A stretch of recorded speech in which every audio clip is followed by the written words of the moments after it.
Today I'm working on my wife's truck, 2006 Dodge Ram 2500 Cummins diesel. And what we got going on is doing a stereo install. Stock Infinity system, not bad back in 2006. It does have the premium sound system in the Laramie package for that year, but it's definitely not the kind of quality that she would like to have. And so we're going to do a stereo upgrade for her, and a pretty serious one, I would say.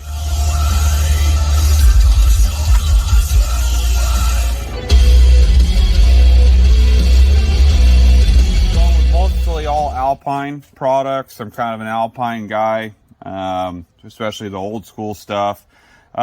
Searched around for some good deals, picked up a Fox box. This is a ported box. Not a lot of boxes for these third gen Dodges can hold 12s. This one does. Type R 12s, Alpine Type R's, monster subs can hold a tremendous amount of power. MRX M100 bass amps about, oh, don't quote me, 1050, 1100 watts, something like that. Should be enough to rock this truck. And then for our highs, we got an MRP F250 4-channel amp. Not huge power, but again, same thing. It should bring good sound quality and be plenty loud. Simple SCAR wiring kit, 1/0 gauge, rated for 2000 watts. So that's even just a pinch oversized for about a 1500 watt combination and amplifiers. Type R speakers, we've got some 6.5 inch coaxial and 6.9, 6x9 Type R coaxials. Component speakers, yeah, you know, a little bit better maybe. A little bit more difficult to install. Not quite so simple as a coaxial, and they're considerably more money. I've always used coaxial speakers, and I've always been extremely happy. The plan is these are going to go in the back doors, these are going to go in the front doors, and I'm going to rewire the truck. The factory Infinity system uses the front lower door speakers as lows only. There are no mids or highs that come through those speakers. You only get highs from the door speakers in the back and your 3 dash speakers up in front. So I am going to change a few things around. We're going to have mids and highs coming through all 4 doors, like it should be. Lows will be taken care of back here. These 4 speakers in the doors will run off of the F250 amp, obviously. And then what I do is I've done it on the Mega Cool cab sitting back there already. So this is 2.0. Then I just run the dash speakers up there off of the head unit.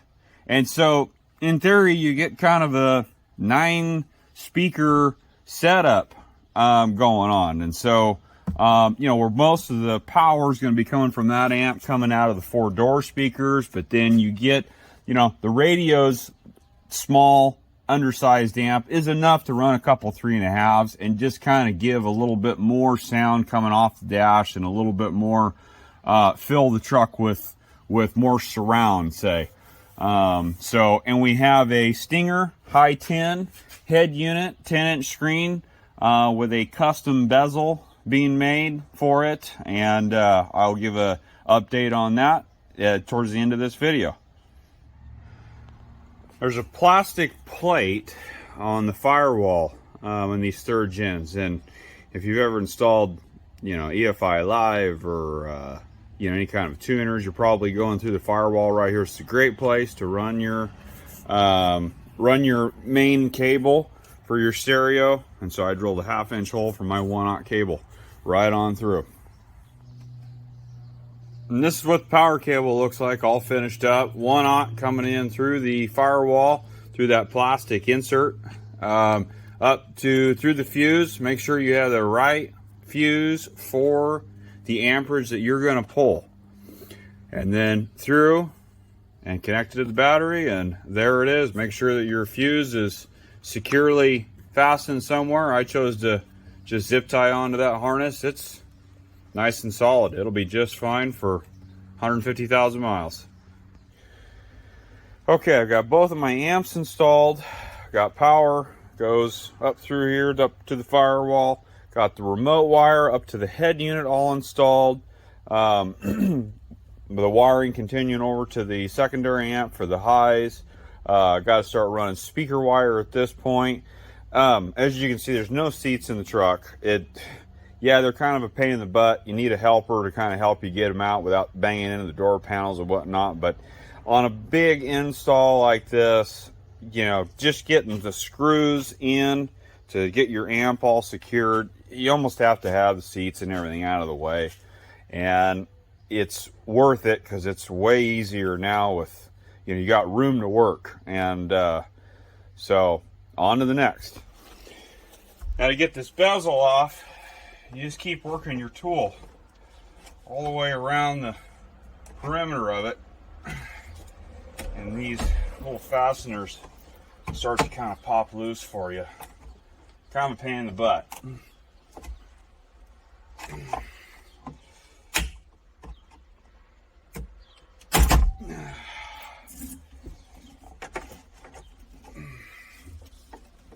This side actually popped back in on me.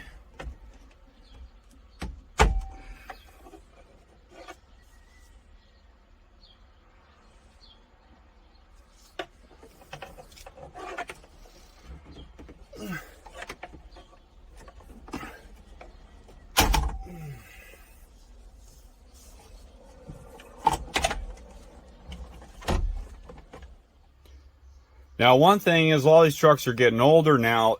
A lot of this stuff has been taken apart. You know, a lot of people have already replaced the factory head unit and stuff. In most stereo shops, these screws, you can see right, there's a tab right there, right next to that penny. Those from the factory are screwed in right there to that tab. So a lot of times the stereo shops don't even put those screws back in because it makes it a lot easier getting this panel off. Now for the crew cab and regular cab guys or quad cab, it's easy. You can just come right through the cup holder area, bam, you're right there to those screws. Now in the mega cabs that have, and some of the later third gens, the 6, 7 third gens, they've got the console all in here. You got to take that console all apart to get to these 2 screws right there. So just be cautious of that when you're taking this apart. If it's not wanting to come on the bottom, it's because these 2 screws are in. Okay, so what I'm trying to show you here is that I am trying to find the factory wiring that goes to the driver's side door speaker. So I'm testing for continuity.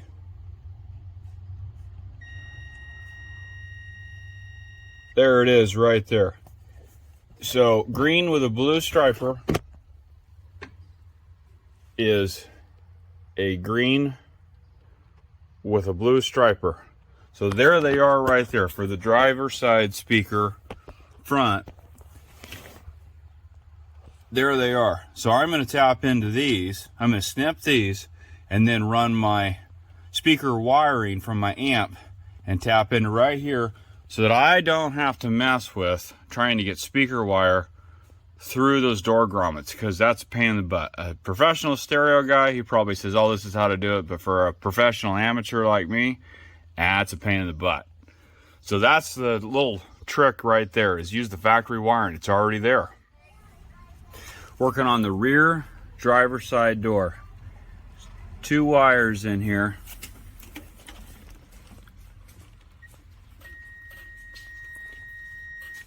Testing for continuity.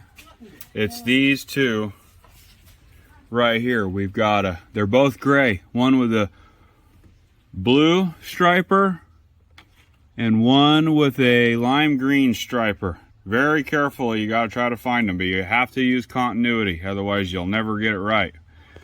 This is the driver's side rear door speaker.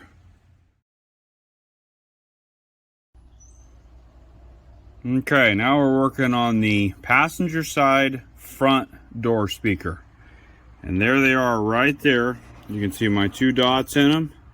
They're gray wires, one with a yellow striper and one with a blue striper, and they match the door speakers. And there it is, we got continuity. And I've already tested the one with the blue striper. So there they are right there. 2 grays with a yellow and blue striper go to your front door speaker, passenger side. And our last one, passenger door rear. We've got a pair of green wires twisted together with a lime green striper and a gray pinkish striper. And there it is. That matches up to those 2 guys back there. Those 2 greens right there. Rear passenger door.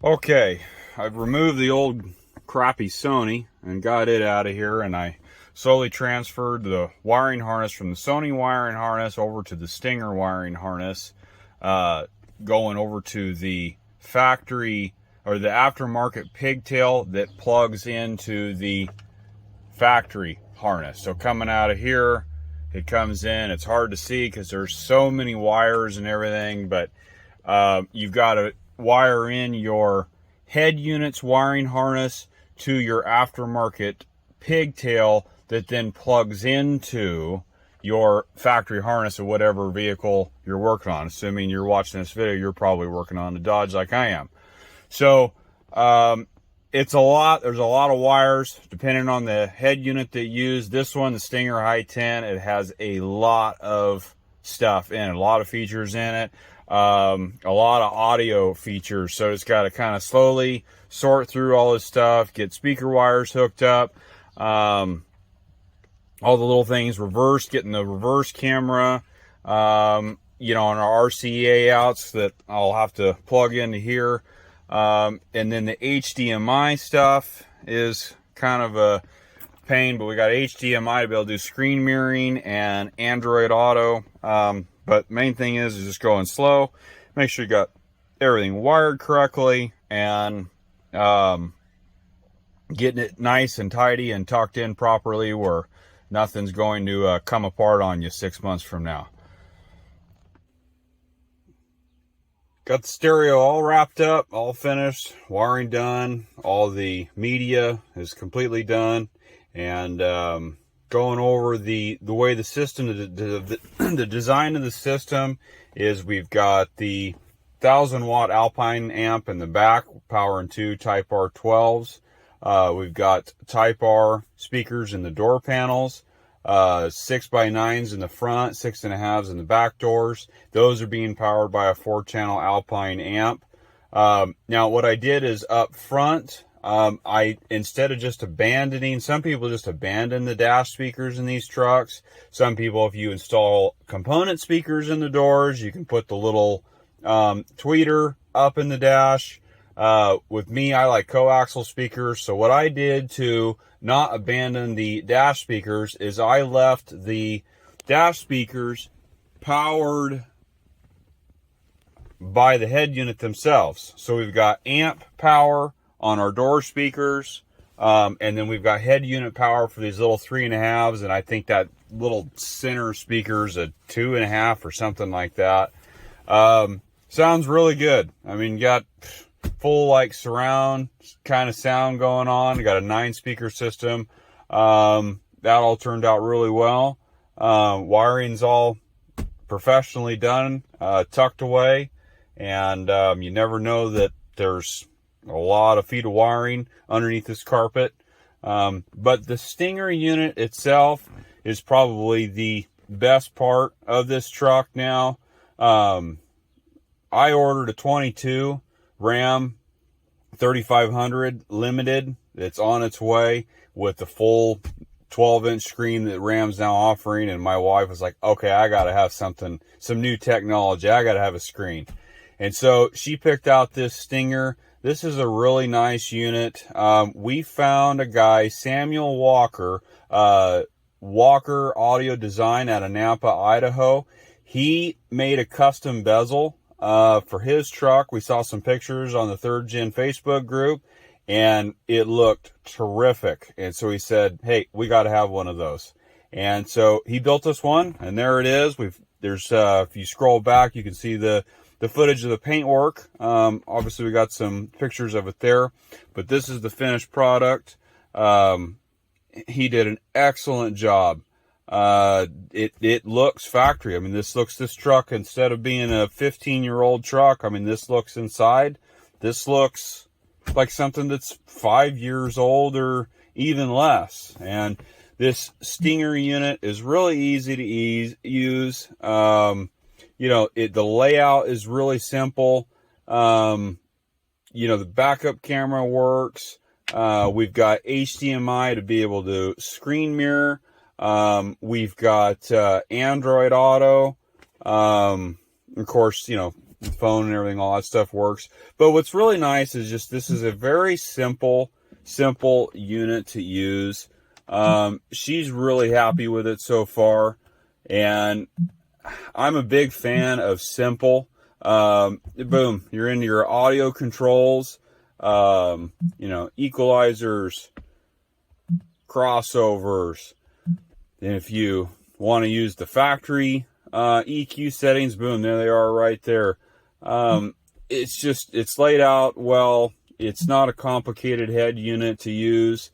Your backgrounds, everything that you need is in here. Most of the things you don't need is not in this unit. Some of these fancy ones have got stuff that honestly I don't think most people even bother using. It does have the ability to, if you have a newer vehicle that has cameras, you can actually hook the cameras. That's part of earlier in the video with all the cabling that's coming out. There is a lot of video hookup with this unit. This truck, obviously, from the factory had 0 cameras in it. It now has a backup camera that I put in for. But yeah, if you have a newer truck and you want to retain your camera, your factory cameras, this Stinger can do it. And that's basically that. Got a killer stereo system. This is, like I said, this bezel came out awesome. We're the kind of people that we keep our trucks, our vehicles for a number of years. We don't sell off every 2 or 3 years like some folks. So she will enjoy this stereo system. This is better than anything you can get new, in my opinion. Way more power, sound quality. She'll enjoy this stereo system for a number of years to come.